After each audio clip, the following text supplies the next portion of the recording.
Well, I will be talking about transmission system in the automobile in this episode. Transmission system is the assembly of so many subcomponents, and the basic purpose of the transmission system is to transmit the motion that is in the form of rotation of crankshaft, I am talking about engine, to the rear axle generally, and finally to the road wheels. And this rotation of road wheels, when they are in contact with the road surface, that causes the motion of the automobile.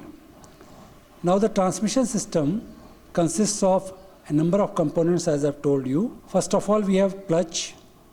You must be familiar with it. You must have heard it a number of times, and maybe even if you are using a motorcycle or a two-wheeler, you must have used it.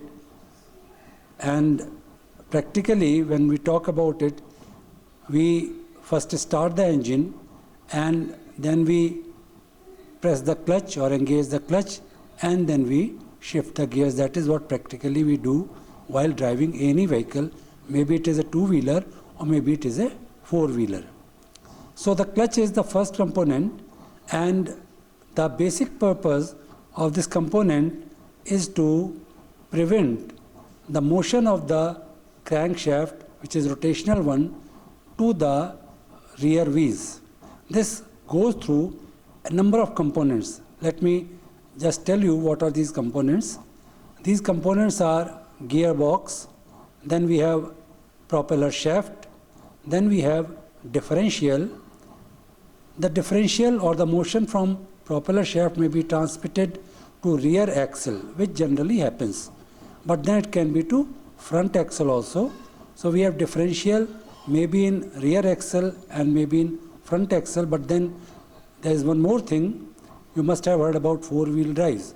Now four-wheel drives are when we have transfer of motion to both the axle, rear as well as front. But anyway, to make the thing simpler, we will talk about, or we will assume that motion is being transferred to rear axle. Now differential is a component that is in rear axle, and then we have rear axle actually in the form of two half shafts. So they are connected to the rear wheels on left and right side. So the motion through all these components, that is from engine shaft, crankshaft, through clutch to gearbox, then to propeller shaft, to differential, and then the rear axle, which is in the two half shafts, goes to the road wheels. So we will take it one by one.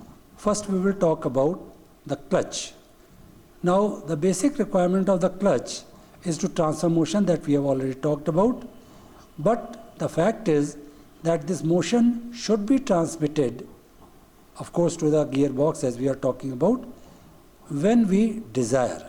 Now fact is that when you start the engine, when you start the vehicle, so that means you are starting the engine, you don't want that as soon as the engine starts, the vehicle should start moving on the road. So the first purpose of the clutch is to transfer this motion, which is available at the crankshaft, to the gearbox when we desire it.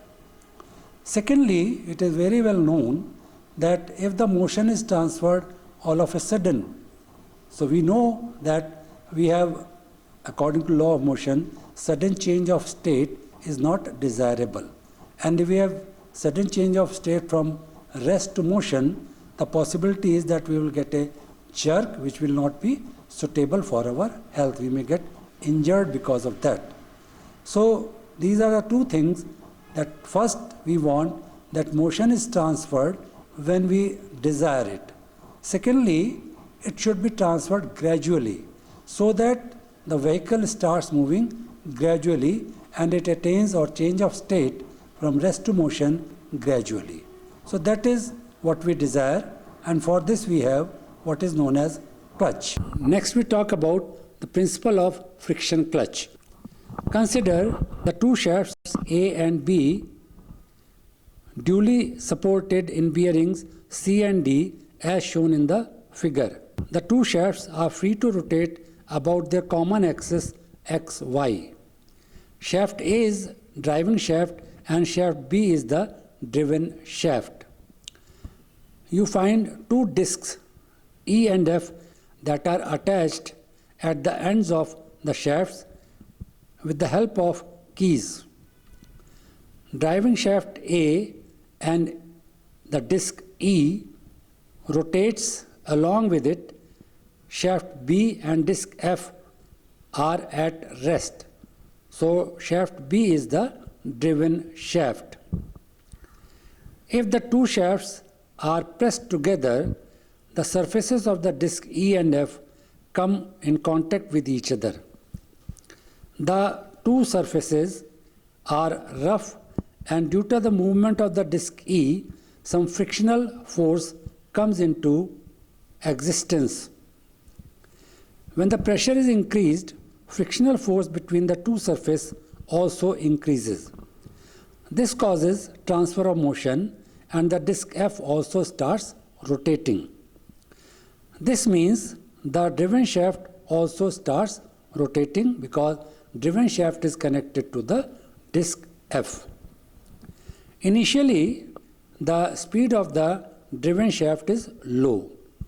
As the pressure between the two surfaces of discs E and F is increased, the frictional force between the two also increases, and therefore the rotary speed of the driven shaft also increases. The speeds of the driving and driven shafts can be equal only when the coefficient of friction between the surfaces of discs E and F is 1. The coefficient of friction is less than 1. Therefore, the speed of the driven shaft is always less than the speed of the driving shaft. To make contact possible between the two surfaces of the disc E and F, force should act along the axis of the shaft. The axial force is provided by the springs. Suppose the springs used to press the discs together and exert total force P Newton normal to the surface of the disc. Upon the magnitude of the force depends the magnitude of the frictional force, which tends to prevent the transfer of motion to driven shaft. The magnitude of this force is mu P, mu being the coefficient of friction. Force is the sum of large number of component forces acting all over the disc surface. These forces may be considered acting on the narrow rings which divide the circular surface of the disc into a number of parts. The resultant force mu P can be considered acting tangentially at a radius of r, which is the mean radius of the disc.